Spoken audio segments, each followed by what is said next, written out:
Are learning more about the mass shooting that took place at the Chiefs celebration yesterday. In a press conference today, Kansas City Police Chief Stacey Graves says that shooting appeared to happen after a dispute between several people. A 43-year-old woman was killed and 21 more were hurt, at least half of which are under the age of 16. Two juvenile suspects are in custody tonight, and police are working to determine if others were involved. Chief Graves says that in addition to police response, event-goers jumped in heroically to help. Experienced a tragic event during a time that was meant for celebration. The law enforcement response was exemplary. Those in attendance also responded. They helped one another and even physically stopped a person who was believed to be involved in the incident. Part of that group of people who took down the suspect, a couple from Maize. 12 News reporter Sean Logging talked to that couple and also witnesses about what was going through their minds during this incident. Sean? Mike, Rachel, as you just heard, the Kansas City Police Chief thanked those fans today for their quick action to help stop one of those people believed to be involved until police could get to that scene. But a day later, it is still a situation where people are processing what happened and the magnitude of it.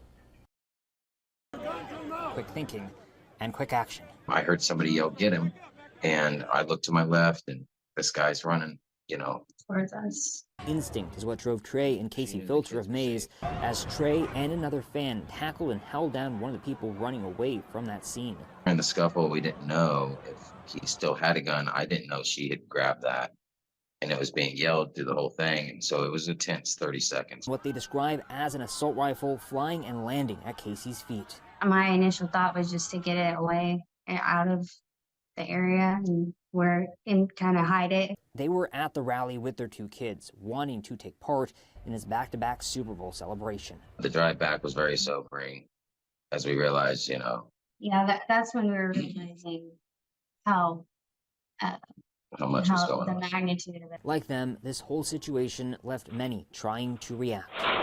20 seconds after conclusion, then I heard pow, pow, pow, pow, pow, which I thought were firecrackers, and I thought that was part of the show. That confetti cannons were also used during the rally, initially added to that belief for Martin Harding of Wichita. He says he was in the area where that shooting happened, but moved to get a better view. I was yelled at by policemen to get up against the barricades, and there were 3-foot steel barricades.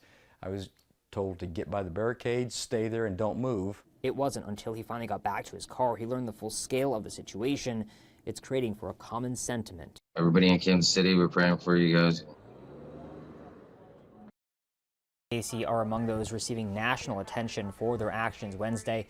They tell me this afternoon that their thoughts are with the family of the woman who was killed and all of those who were injured.